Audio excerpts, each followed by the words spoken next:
Assalamu alaikum wa rahmatullah. Dear learners, how are you? I hope you are well. Alhamdulillah, I am also fine. This is Abdul Bari, lecturer in English, Sonapukur Surabhi College, Parbotipur, Dinajpur. Today I would like to talk a most important topic, that is same word used as different parts of speech in a sentence. Let's get started and enjoy the class. In one over he took 4 wickets.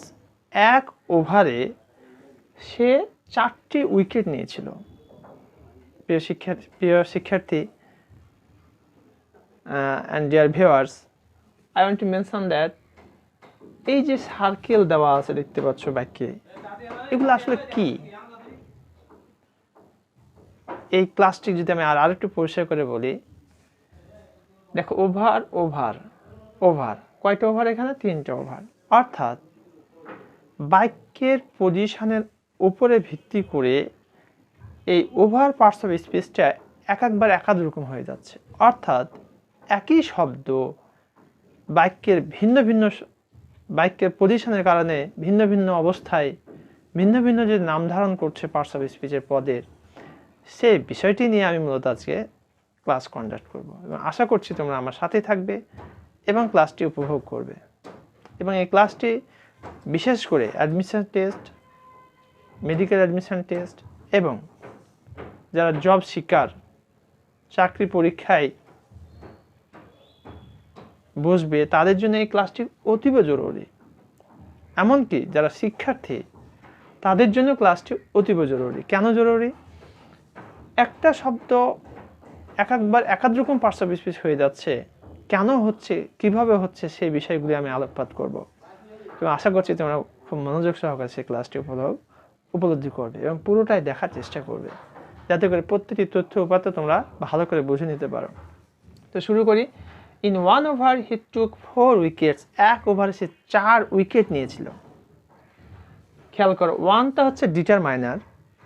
Determiner পরে normally কি বসে বলো তো দেখি? Normally noun বসে। Determiner পরে normally কি বসে থাকে? নাউন বসে। তাহলে এটা হচ্ছে noun. Read it over carefully. আমি ওভারটাকে ঢেকে নিলাম, তাহলে কি থাকে? Read it carefully. এটা যত্ন সহকারে পড়ো।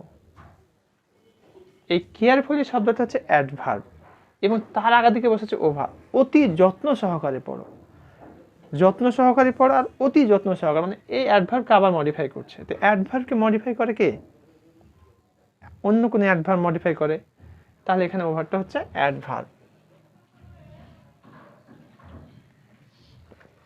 এবার দেখি, অ্যাট 40 বছর বয়সে এ চেঞ্জ কেম, একটা পরিবর্তন আসলো, ওভার হিম, তার 40 বছর বয়সে তার একটা কি আসলো? পরিবর্তন আসলো। তাহলে এখানে দেখো ওভারের পরে আছে হিম। পার্সোনাল যে প্রোনাউনগুলো রয়েছে তার অবজেক্টের পূর্বে নর্মালি প্রিপজিশন বসে। তাহলে এখানে ওভারটা হচ্ছে preposition. It is a matter of right. It is a matter of right. এটা একটা অধিকারের বিষয়। খেয়াল করি, it is a matter of right, এখানে ওয়ার্ডটা হচ্ছে প্রিপজিশন। প্রিপজিশনের পরে যদি একটি ওয়ার্ড থাকে তাহলে সেই শব্দটি হয় নাউন হবে, না হলে প্রোনাউন হবে। প্রিপজিশনের পর যদি একটা ওয়ার্ড থাকে তাহলে এখানে রাইটটা হচ্ছে noun. It is such a fault. এটা এমন এক ধরনের ত্রুটি, দ্যাট উইল রাইট ইটসেলফ, যেটা নিজে নিজে ঠিক হয়ে যাবে। এমন কিছু ত্রুটি আছে না, যেটি একা একাই ঠিক হয়ে যায়। তো it is such a fault, এটা এমন এক ধরনের ত্রুটি, দ্যাট উইল রাইট ইটসেলফ। এখানে খেয়াল করো, উইলের পরে কিন্তু রাইট আছে। তো উইলটা হচ্ছে মডেল অবজেক্টিভ ভার্ব, তারপরে রাইট, তাহলে এটা হচ্ছে verb.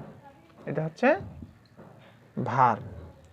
He is the right man, তিনি হচ্ছেন উপযুক্ত মানুষ, ফর দ্য জব, অর্থাৎ চাকরিটার জন্য তিনি পারফেক্ট মানুষ, উপযুক্ত মানুষ। খেয়াল কর, আর্টিকেল এবং নাউন এর মাঝে গ্যাপ থাকলে, আর্টিকেল এবং নাউন এর মাঝে গ্যাপ থাকলে উক্ত শব্দটি হবে একটা adjective. Again I repeat, article এবং নাউনের মাঝে যদি একটা ওয়ার্ড থাকে তাহলে সেই শব্দটা হবে অ্যাডজেক্টিভ। দেখো এখানে আর্টিকেল দি আর ম্যান হচ্ছে নাউন, তার মাঝে একটাই ওয়ার্ড আছে, তাহলে এটা হচ্ছে কি? অ্যাডজেক্টিভ।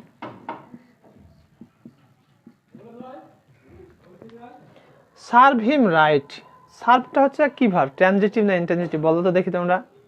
সার্ভটা হচ্ছে ট্রানজিটিভ ভার্ব। ট্রানজিটিভ ভার্বের অবজেক্টের পর খেয়াল করো, সার্ভ ট্রানজিটিভ ভার্ব এর অবজেক্টের পরে যদি একটা ওয়ার্ড থাকে এবং সেই ওয়ার্ড যদি ভার্বকে মডিফাই করে, সার্ভ হিম রাইট, তাই ঠিকভাবে কি করো, সার্ভ করো আর কি। এই রাইটটা হচ্ছে অ্যাডভার্ব। অর্থাৎ ট্রানজিটিভ ভার্বের অবজেক্টের পরে যদি একটা ওয়ার্ড থাকে এবং সেই ওয়ার্ড যদি ভার্বকে মডিফাই করে তাহলে সেটা হয়ে যাবে অ্যাডভার্ব। এবার দেখি, দ্য বয় প্লেড ওয়েল, বালক ভালো খেলেছিল ইন দ্য ফার্স্ট রাউন্ড, প্রথম রাউন্ডে বালকটি ভালো খেলেছিল। ফার্স্টটা হচ্ছে অ্যাডজেক্টিভ, তারপরে কি আছে, নাউন। অ্যাডজেক্টিভের পরে একটা শব্দ থাকলে সেই শব্দটি হয়ে যাবে নাউন। এবার আমরা 9 নাম্বার যে বাক্যটি রয়েছে সেটার দিকে একটু খেয়াল করি। দে রাউন্ডেড দ্য টেম্পল সাইলেন্টলি, মানে টেম্পল হচ্ছে মন্দির, মন্দিরটাকে সাইলেন্ট নীরবে তারা কি করলো, রাউন্ড করলো অর্থাৎ ঘুরলো।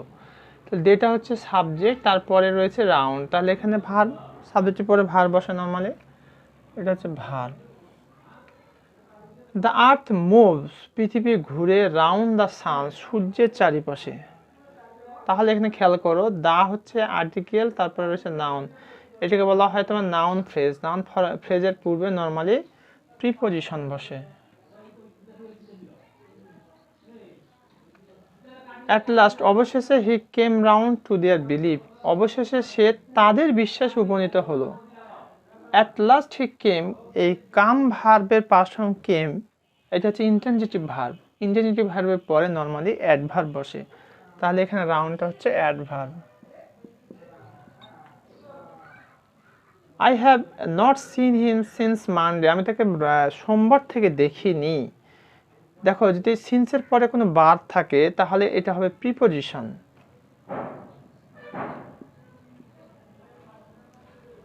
I have not seen him since, আমি তখন থেকে তাকে দেখিনি, আমি তখন থেকে তাকে দেখিনি। একটা খেয়াল করবে, সিন্সের পরে যদি কোনো ওয়ার্ড না থাকে, সিন্সের পরে যদি কোনো ওয়ার্ড না থাকে তাহলে এই ওয়ার্ডটি হবে adverb.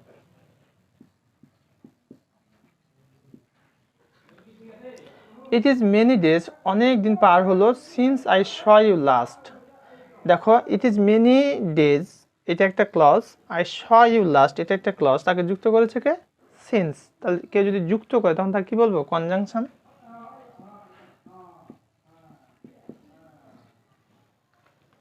I am so sorry, মজার বিষয়, ছোট বাক্য। I am so sorry, sorry এবং স্যাডের পূর্বে, সরি এবং স্যাডের পূর্বে যদি শো থাকে তাহলে ভেরি অর্থে প্রকাশ পায়। তাহলে আই এম ভেরি সরি, তাহলে এখানে দেখো আই এম সো সরি, এই শোটা হচ্ছে ভেরি অর্থে প্রকাশ পাচ্ছে, তাহলে এটা হচ্ছে অ্যাডভার্ব। হি ওয়াজ পোর, সে গরিব ছিল, সো দে হেল্পড হিম, তাই তারা তাকে সাহায্য করেছিল। হি ওয়াজ পোর, এটা একটা ক্লজ, আর দে হেল্পড হিম, এটা একটা ক্লজ, তাকে যুক্ত করেছে কে, সো, তাহলে এটা হচ্ছে কনজাংশন। আচ্ছা, সাম সে, কিছু বলে, one thing and others another, কিছু জন বলে একটা বিষয় আর অন্যরা বলে অন্য বিষয়। তাহলে এখানে দেখো, সামটা হচ্ছে তোমার সে ভার্বের সাবজেক্ট, তাহলে এটা হচ্ছে প্রোনাউন।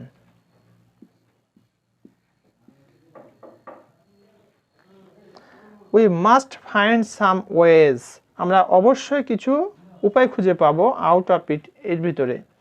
তাহলে সামটা ওয়েজ, ওয়েজের পূর্বে দেওয়া আছে সাম, ওয়েজটা হচ্ছে তোমার নাউন, নাউনের পূর্বে সাম আছে, তাহলে এটা হবে adjective.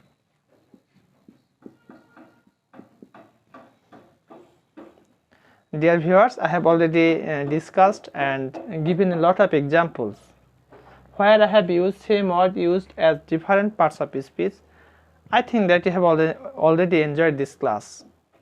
Thank you very much for watching this video, and finally I will request to subscribe my channel so that you can get next videos easily, and please share this video to others so that they can enjoy also this class. Thank you. Assalamu alaikum wa rahmatullah.